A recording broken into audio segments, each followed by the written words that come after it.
2026년 6월 22일 월요일 요나 1장 17절에서부터 2장 10절까지의 말씀 요나의 기도를 들어주셨습니다 라는 제목으로 하나님 말씀 전하겠습니다.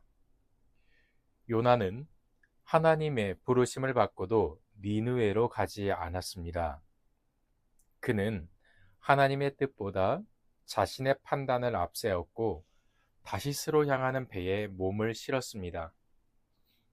그러나 하나님은 요나를 그대로 두지 않으셨습니다. 큰 바람을 일으키시고 결국 요나를 바다 한가운데로 던져지게 하셨죠.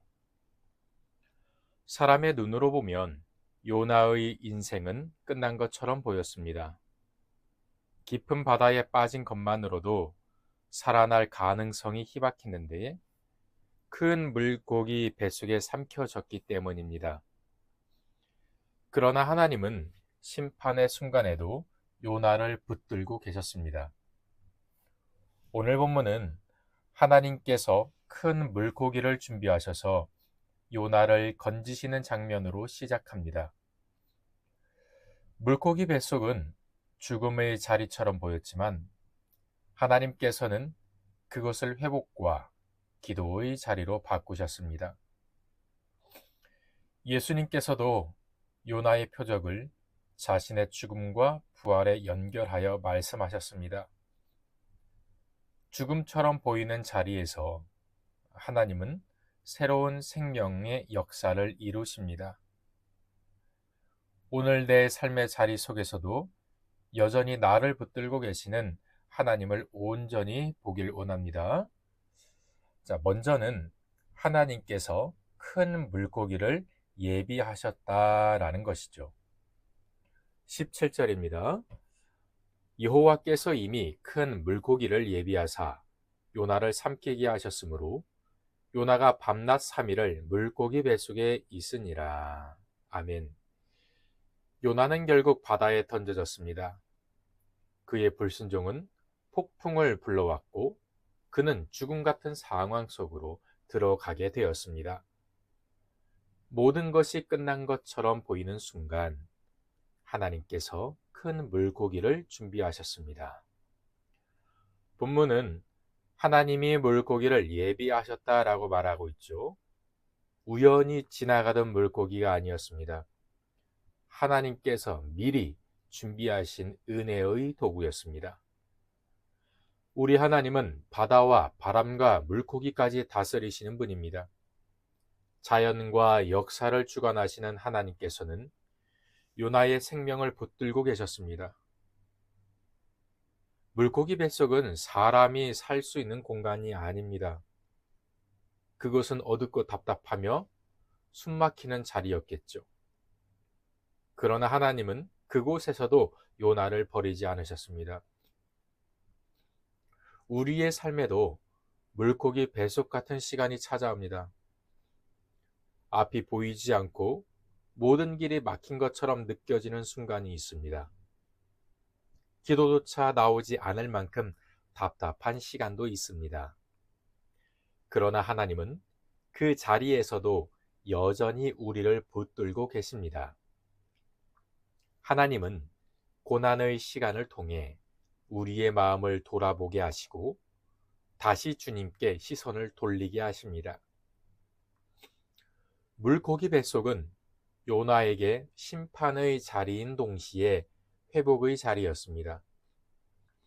하나님은 가장 어두운 자리에서도 당신의 사람을 다시 일으키시는 분입니다.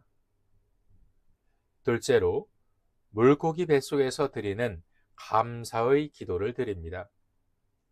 2장 1절로 2절입니다. 요나가 물고기 뱃속에서 그의 하나님 여호와께 기도하여 이르되 내가 받는 고난으로 말미암아 여호와께 불러 아뢰었더니 주께서 내게 대답하셨고 내가 스올의 뱃속에서 부르짖었더니 주께서 내 음성을 들으셨나이다. 아멘. 요나는 물고기 뱃속에서 하나님께 기도하기 시작합니다. 그는 죽음의 문턱에서 하나님께 부르짖었습니다. 흥미로운 것은 요나의 기도가 절망만으로 끝나지 않는다는 점이죠. 그는 하나님께서 자신을 건지셨음을 기억하며 감사의 기도를 올려드립니다. 내가 받는 고난 때문에 여호와께 불러 아뢰었더니 주께서 내게 대답하셨습니다. 라는 고백 속에는 응답하시는 하나님에 대한 신뢰가 담겨 있습니다. 고난은 사람을 하나님께 가까이 이끌기도 합니다. 평소에는 붙들지 않던 기도의 자리로 나오게 만들고 자신의 연약함을 깊이 깨닫게 합니다. 요나에게 물고기 뱃속은 하나님을 가장 진지하게 찾게 된 자리였습니다. 바깥 세상에서는 도망쳤던 사람이 그 어두운 자리에서는 하나님께 시선을 돌리게 되었습니다. 우리도 인생의 막다른 골목에서 하나님을 더 깊이 찾게 될 때가 있습니다. 건강의 관계, 삶의 문제 속에서 눈물로 기도하게 되는 순간들이 많이 있죠. 그때 하나님은 우리의 기도를 들으십니다. 눈물 속에서 드리는 작은 신음도 외면하지 않으십니다. 기도는 상황이 좋아진 뒤에 드리는 말이 아닙니다. 가장 힘든 자리에서도 하나님께 마음을 여는 믿음의 고백입니다.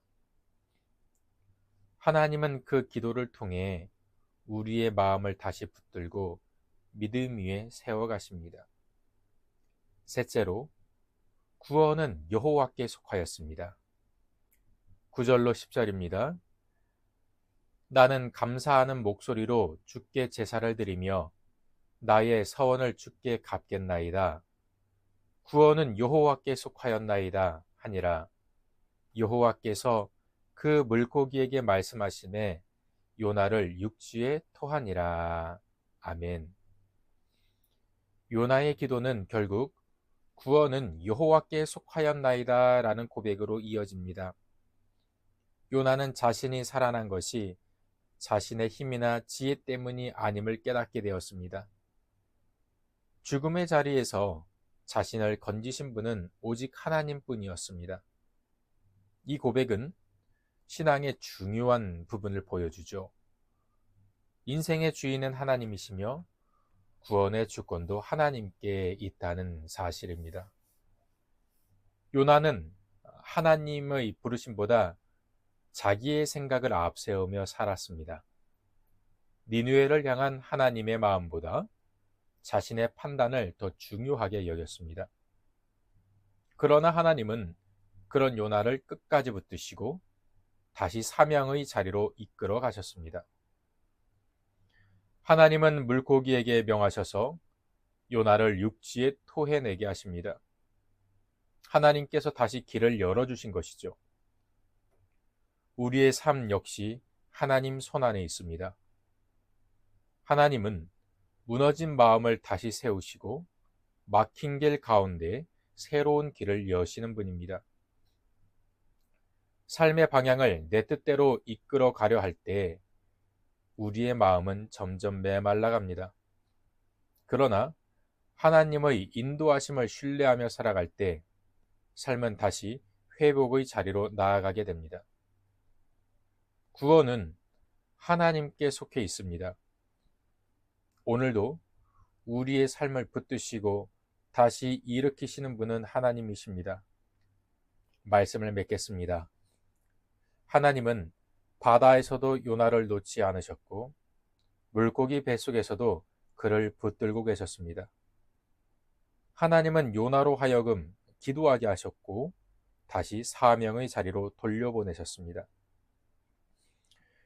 우리의 삶에도 이해되지 않는 시간들이 있죠. 그러나 하나님은 그 자리에서도 여전히 우리를 붙들고 계십니다. 고난 속에서 드리는 기도를 들으며 다시 일어설 힘을 주시죠. 오늘도 우리 원일의 가족들이 내 모든 삶에 그리고 나의 구원은 여호와께 속했습니다라는 믿음의 고백으로 하나님께 겸손히 나아가시길 주님의 이름으로 축복합니다. 기도하겠습니다. 하나님 감사합니다. 하나님께서 우리를 부르셨는데 그 부르심에 순종하는 하나님의 자녀 되게 하여 주셨으니 감사하고, 하나님의 명령이 때로는 부대끼고 어려울 때가 있습니다. 쉬운 순종만 있고 어려운 순종만 있고 그런 것이 아니라 어떠한 명령이든지 내게 주신 삶의 자리에서 끝까지 순종하게 하여 주옵시고, 현실이 어렵다고 불평하거나 회피하거나 무시하지 않게 하여 주시옵소서. 우리의 삶의 고비고비마다 하나님은 은혜를 예비하여 주셨음을 믿습니다. 하나님의 은혜 가운데에서 하나님을 찬양하며 이 길 끝에서 주님을 기쁨 가운데 볼 수 있는 우리 믿음의 가족들 되게 하여 주시옵소서.